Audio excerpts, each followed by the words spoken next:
We are very excited to be at London's best steak restaurant with Elliott Grover at Cut at 45 Park Lane.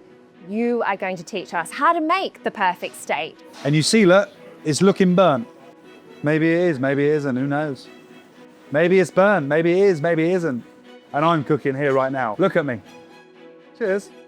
You just need a little suggestion of butter. I'm sweating. No, but you look good. You don't look like you're sweating, just to let you know. That is rocking. Woo! Lee, general manager. It's so hot. Woo! Every single morning, I taste every single side dish. Look at me. There's a reason why I look like this. And today, we're going to eat it all. Incredibly delicious. I'm ready. This is the best. The best piece of cheesecake you'll ever eat in your life. Full stop, mic drop. Boom.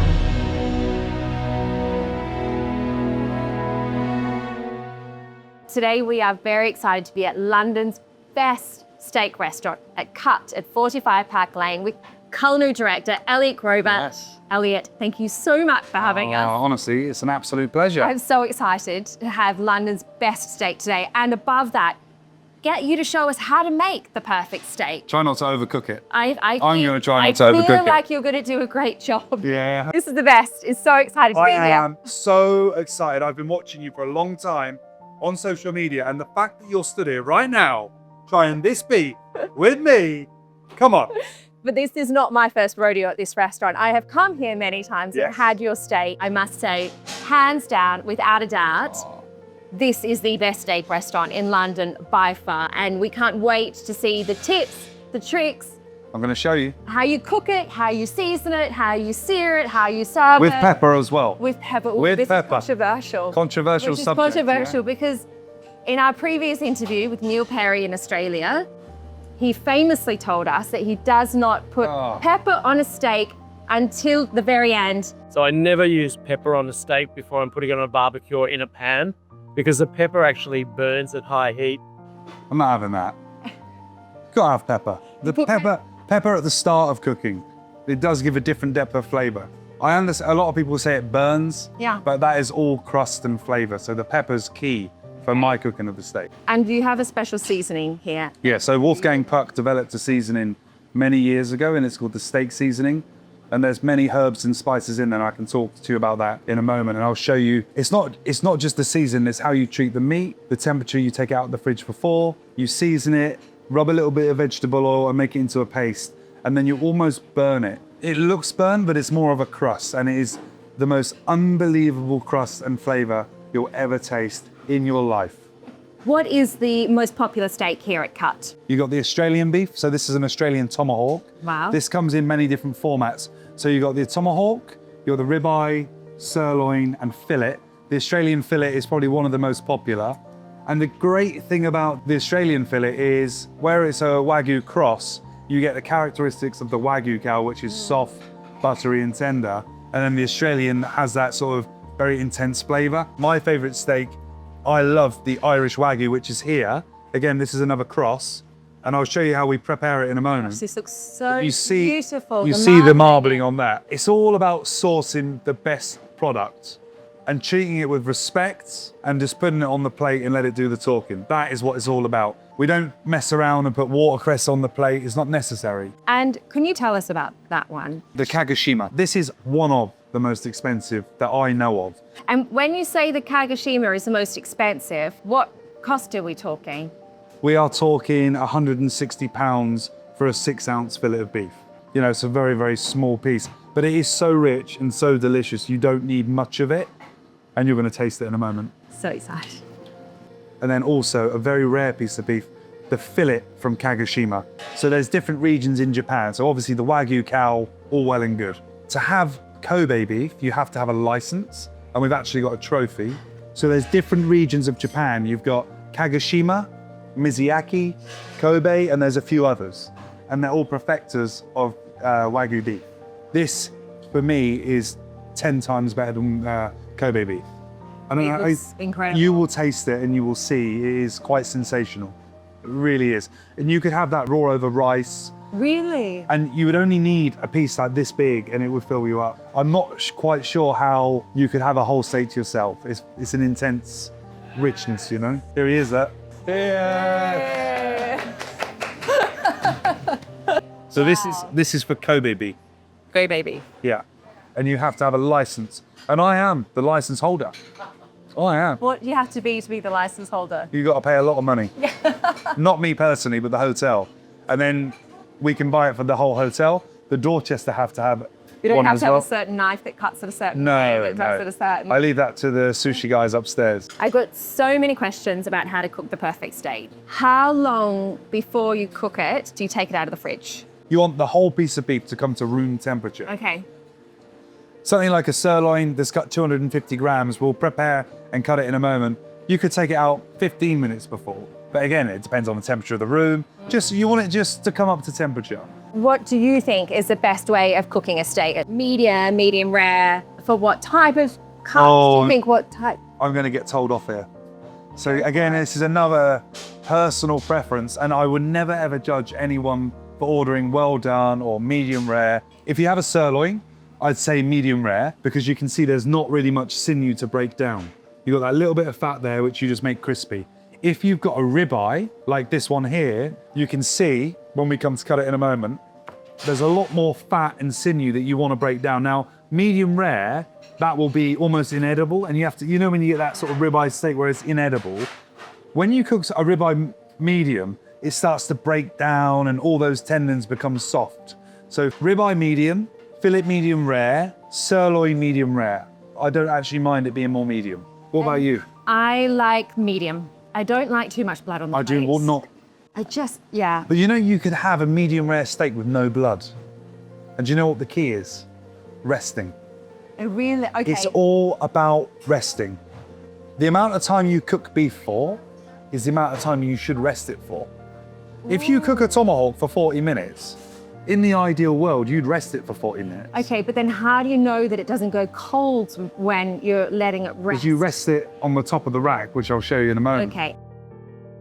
What's the most popular side dish at Cuts at 45 Park Lane? So the side dishes for me are very, very, very important. Yeah. So many restaurants do it so badly. We do it so right. And it is all about consistency. Every single morning, I taste every single side dish. Let me give you an example. Every day? Every single day. Look at me. There's a reason why I look like this. Side dishes. Mashed potato. Mashed potato, you finish. So you put it through a ricer, so it's really, really smooth. Milk, butter, and then you finish it with a spoonful of creme fraiche. And that's a Wolfgang puck tip. And that just lifts it to the next level and gives it that freshness. So that's one tip. I love your mash. It's good, I love huh? your mash. You're going to try it I upstairs. love your steak and I love your mash. Creamed spinach. Again, in a way, it's creamed but not creamed. You sort of put a bechamel sauce in there.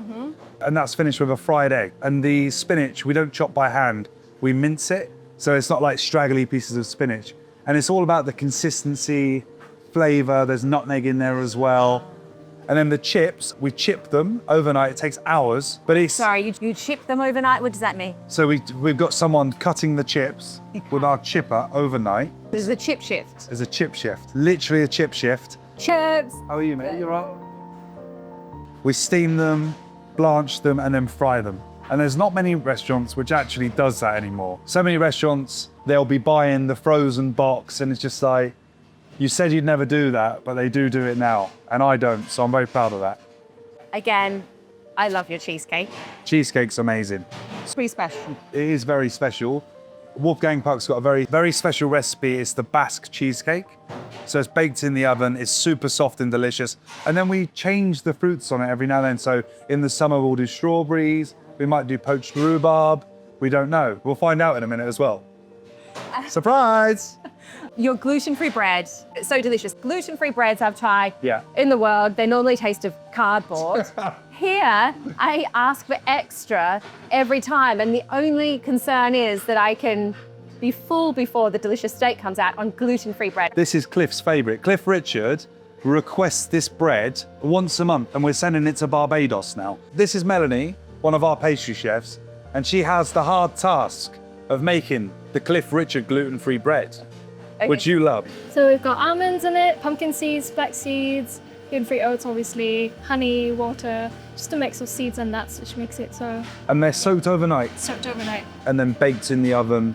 And then Melanie brings it all packaged beautifully. Can you outsource it to like anyone else other than just Cliff Richard? Maybe for you. If anyone would like to try it, Give us a DM and maybe we'll give you a little slice. Innit, Melanie? We'll do that. And then out the back door, we'll give you a little bit of the bread. We're going to prep this tomahawk now. You'll see the marveling in a moment. This is the Australian Wagyu. Australian beef, would you say, is the best in the world? One of the- But just a personal opinion. I actually do think it's probably one of the best beefs in the world. This is the most popular beef. Oh, wow. That looks incredible. Look at that. Beautiful. And then, That marbling is amazing. so this is the Wow. tomahawks. Beautiful. There you go. Can I hold it? You can hold it if you'd like. Good. Cheers. So did... We'll grill one of these in a moment. Kagoshima beef. This is the ribeye. This is spectacular when you cut it. This will look amazing. What's your preference on grain-fed or grass-fed? Do you know what? I love grass-fed because I think you do get a better flavour. Yes. But with the grain-fed, you just get that more tender beef, I find. Grass-fed's a bit more gritty. We're going to cut down here and you're going to see the cross-section. And then we can grill some and you can try it. So it takes you a long time to get through it because it is so much fat. And that's been a lot of massaging, playing romantic music to it, Singing to it. singing to it. Yeah. A lot of love has gone into this piece of beef. And yet more love to come in the cooking process. Oh yes, you wait and see. That's about £180 worth. It's so expensive. But you serve here, one of the signature dishes is the assortment of 3 steaks and Yes. bone marrow. Taste of cut. One of the most popular dishes because you get a little bit of the A5 Kagoshima sirloin and it's all in square pieces, around 3 ounces. You get English, Australian and Japanese. Some of the best beef in the world. So this is the A5 Kagoshima fillet. I've not seen much of this in the UK, to be honest. It is just so expensive and I just don't think restaurants can afford to charge it. We have the pleasure of being able to charge a lot being in Park Lane and it goes with the location. I mean, this really is like some of the most tender beef in the world. That's the A5 Kagoshima fillet, so we know it's going to be super tender. So the Irish Wagyu, normally like with the Japanese, because it's got so much fat, you'd cut a lot of the fat off. But with this, you want to keep the fat on. This is grass-fed Irish Wagyu. When they impregnate the cow, they crossbreed the embryo from the Japanese to the Irish. Hence, giving it this wonderful marbling. And then I'll just do a slice for you. Oh, beautiful. You see It's that? very buttery. Yeah. Beautiful. You don't need much. So this is a secret steak seasoning of Chef Wolfgang Puck. And in here you've got some like dried dehydrated salt, black pepper, celery, garlic, onion powder. Wow. And when you put it on, Amazing. I'll just show you one and then you can do the others. I'll do the tomahawk. You put it on a very, obviously the bigger the cut, the more liberal you are with the seasoning. There's a lot will come off during cooking and then on the fat as well. And you put this seasoning on every steak at cut? Every steak. Wolfgang Puck doesn't like to put it on the Japanese, but I like it, so I'm going to put it on. And we keep going with this seasoning. I find it so therapeutic. Beautiful. Anything like this thinner, you don't need to, you can be a little bit more gentle, so you can go like that kind of vibe. Okay, so the lighter the steak, the lighter the Yeah. seasoning. That's perfect, and you flick that over. Beautiful. It's therapeutic, isn't it? So lovely. So fragrant. It really is. A little bit more. And you can see it's almost starting to make a paste already, just from the fats coming out. A lot of people do ask all the time about when to season Yeah. the steak. Should you do it a few hours before? Should you do it a day before? If you do it a day before, all it's going to do is withdraw all the moisture and you're going to be left with a wet mess and the beef's going to be dry. Okay. You season it just before you put it onto the grill. That's it. Simple as that. Okay, good. And you put pepper on. So should we go and grill? Yes. Yeah? Okay, great. Everything's prepped fresh because when beef's cut, it oxidizes and you don't want oxidization. And every tray has a country. So we've got the United States of America. Hello, America. How you Hello, America. We'll leave that one shut for now. Then we've got United Kingdom, ribeye, bit more ribeye there. Where the expensive beef is, we've got Japanese beef, Australian beef, your favorite, Yeah. and fillet on the bone from the United Kingdom. So this is very hot, clay oven company, bespoke made for cuts, and we use Japanese charcoal. And I don't know if you can see here, it's not your average charcoal. It burns at a higher temperature for a longer time, and it gives an exceptional flavor. Exceptional flavor. There's 2 steps. You put a tiny, tiny bit of oil, What oil is that? a veg oil. Okay, vegetable. If you put olive oil or something like that, burns at a low temperature, that is rocking. Ooh, like I'm getting a tan. Yeah. If you want, you can place that on the grill there, Okay. all right? But just don't put your hand over the fire. So you want to place it like there. Got it? I'm just gonna do that. Yeah, perfect. Okay. That's perfect. What the key is here is quadrillage. Quadrillage basically means bar mark. Now, this is quite hard, but I just think it does not take long on this grill. You see it looks burnt? Yeah. That's crust. That's the black pepper. And that's all flavor. Tomahawk, The oven. if you want to finish it in the oven, that will take sort of 40 minutes for a medium rare. Probably about 10 seconds on each quarter. But again, you see it looks burnt. It is not burnt, it is just crust. This is the love brush. So what in the love pot? Love pot is clarified butter, garlic, rosemary and thyme. You start brushing it here and it almost brushes the crust off. Continually turn, The day. leave it there like so. Kagoshima we leave like that. Now tomahawk, what we can do, on a busy service, the best way to cook the tomahawk, you grill it like so, and then once you've got the desired effect of colour, a lot of restaurants, they'll put it in the oven, which is the most realistic and consistent way of doing it. You pack the flavour in there with the grill, you bake it in the oven with a food probe, or if you've got a busy service with like 80 covers, you pre-grill and then whack it on there. Oh, okay. And that will just cook over the embers. Leave that for 2 hours. You keep painting the beef, like so, with the clarified butter. You know when some chefs, they'll get a pan and they'll put half a block of butter. It's just absolutely ludicrous. You just need a little suggestion of butter. Hey, Emily, General Manager of Cut. Now, all of this beef here, you can see the char. You see how dark it is? Yeah. It's flavor, it's all flavor. How do you know how cooked it is inside? That is a really, really difficult question. You can touch and feel, and if you just put, I always use my thumb and just push your thumb. Ooh. It's hot, it is hot, hot. sorry. Yeah. Burn yourself, I'll get sacked. Leave that won't take long now. But the thing is, the Japanese beef, where it's got so much fat, it feels very firm, but all of a sudden it'll be overcooked when it comes to temperature. And I'm cooking here right now. Look at me. Lee, General Manager. Fill it there, medium rare. You see how juicy that is there? Beautiful. And then this one here is perfect. And what I like to do is finish it on the pincho grill here. So we just keep laying on the love rush. Give that a little love brush. You're painting away the burnt pepper. Don't go back to love. Turn it all back, get it on. It is so hot. Woo! You look great still. How do you still look? She does, doesn't she? It's giving me a tan, I think. Now we finish it on a pincho grill. This flavor here is unbelievable, but this is the key. It lifts it to the next level. This is Flavor Town. Charcoal on here gives a great color, but this grill here is more of an intense flavor intensifier. Don't know many restaurants that do 2 grills. Where is it from? This is from Japan. Wow. And it's sort of got that gentle Flavor Town. And we'll just go over. Any of them? Yeah. Okay. Right, feels so juicy. Yeah. And you see it's just a little bit more gentle. Yes. So this is just helping release the flavors This inside. is, yeah, and it's going to add more flavor because the charcoal's closer to the meat. I'm so nervous. You're doing a great job. There we go. You smell the flavor. The faster it tastes from the love rush. And you see it's more smoky. So that smoke is getting into the meat. This is the key to London's Best number steak. 1 steak restaurant. It really is. This is how they do it.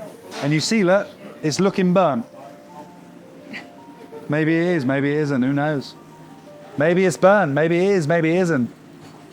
Who knows? I remember once I did really burn the meat, and I'm like, it's just the crust. Ooh, sizzle, sizzle. More love. Another love brush. Love the love brush. How long is this rested for? So this is rested for around 10 minutes. This is the Kagoshima beef. which we just cooked. So you cooked it then for about 10 minutes and rested it. for Yeah, 10. and as you can see, it's got that really lovely char on it, which you could say is burnt, but it's not. We're gonna slice it up. You see how tender it is. We serve it as a whole piece. If you taste the end piece, that's the best piece.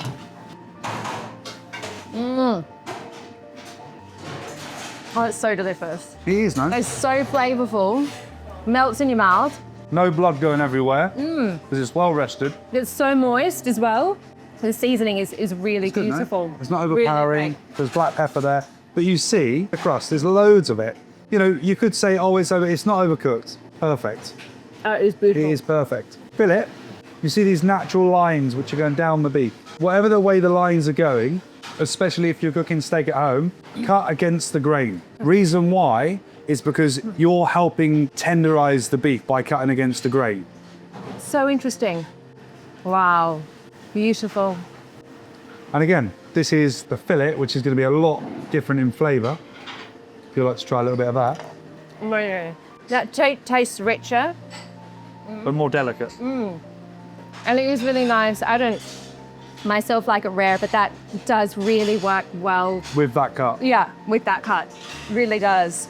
And this is the Irish Wagyu, which is one of my favourites. Now, some people have said, oh, this beef is a bit more chewy, but it's just because they're used to our other cuts, which are insanely tender. I think it's sensational. Amazing. It's so good, no? I love the difference in all the textures. That is the best beef in the world. Oh, I can't decide which is my favourite. I think they're all Look at pretty. it. And it's so perfectly cooked by me. Add a bit more, just a little bit more. Beautiful. Elliott, this really is London's best steak. Thank you so much. These are Thank you. all incredibly delicious. But I was going to say, I have to agree.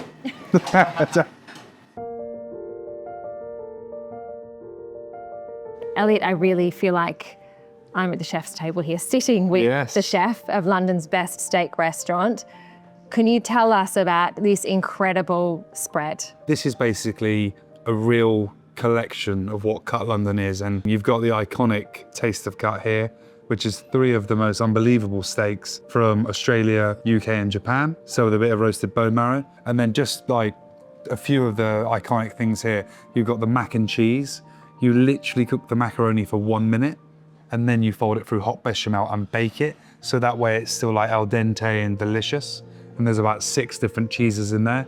You've got the Wolfgang Puck signature cream spinach with a fried egg on top. And they cut that up tableside and mix it through and it's rich and delicious. That looks so special. I love the idea, just the whole egg on the top. It's so, so delicious. And then these onion rings, you can hear it. Crispy onion rings. And then we serve that with a truffle ranch dressing. So these are the triple cooked chips that we chip in-house. They are delicious. Really, really great. And then where do we stop? Nowhere. This is purple mustard. Purple mustard goes really, really well with Japanese beef because it cuts. It's so sort of sweet and delicious. If you try a bit of that, it's like an olive sapana, but with raisins. Oh my God, it's so yum. It's good. sweet. Oh, spicy. It's spicy, Oh, baby. mustardy. Yeah, amazing. A famous chimichurri, which is unbelievable. A creamed horseradish, a tomato ketchup, which we know and love. And then a very, very, very special gluten-free seeded bread. Now this I mean, this is just the... is your absolute favorite. and it It's is supreme. It amazing. really is my favorite. It really Lots of is. people love that. Which do you recommend starting with? This is the Australian, Japanese, and UK. There's no rule of where you start, but I think starting with UK first is always good. It really melts in your mouth. I'm so used to it now. I find it hard to have steak anywhere else because nowhere can really deliver. For all the seasoning you put on, it's actually quite subtle. But it really adds a really lovely flavour to the steak. That is delicious. I love that. It was just so buttery, melts in your mouth. This is the Australian. Very different flavour. The Australian is my favourite. Is it? I find it so I rich. love the Australian one. People come here for the Australian.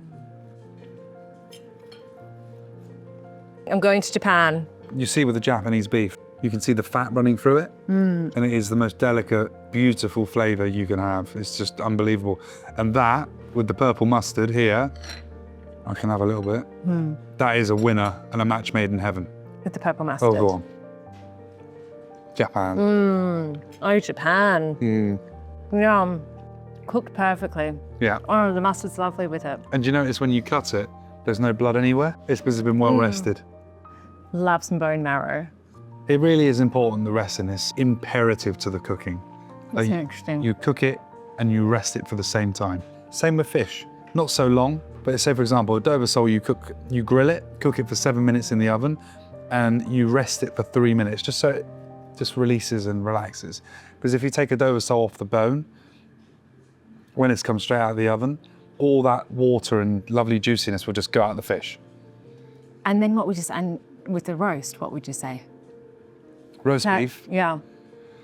So with the roast beef, you can use salt and pepper, or you can use the steak seasoning. To be honest, with a traditional roast, I like to just do salt and pepper.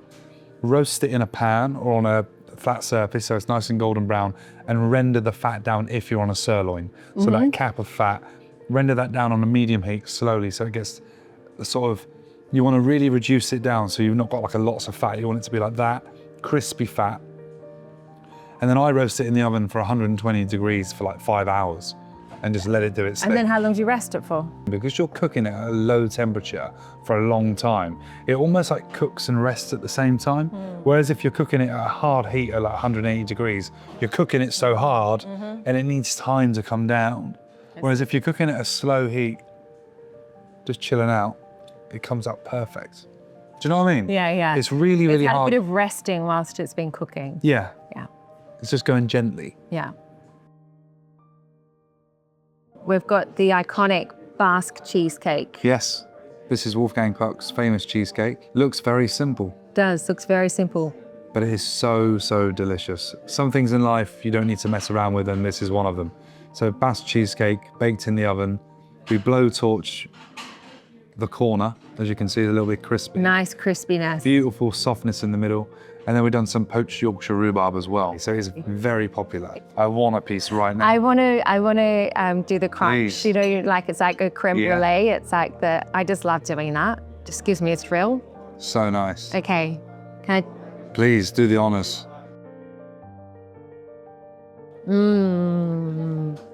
Good? It's sensational. It's so good. Like crispiness is so delicious. And then the softness, beautiful sweetness. I was like, oh, I can just have a bite and I'll be fine, but I'm not. I'm going back for a lot more. That's heaven in a mouthful. It really is. It really is so delicious. So good.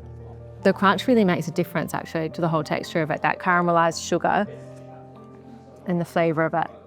And you know, I like it where it hasn't got the biscuit on the bottom. It'd be too heavy. That's why these cheesecakes are so good. You don't need it, do you? That biscuit on the bottom. No.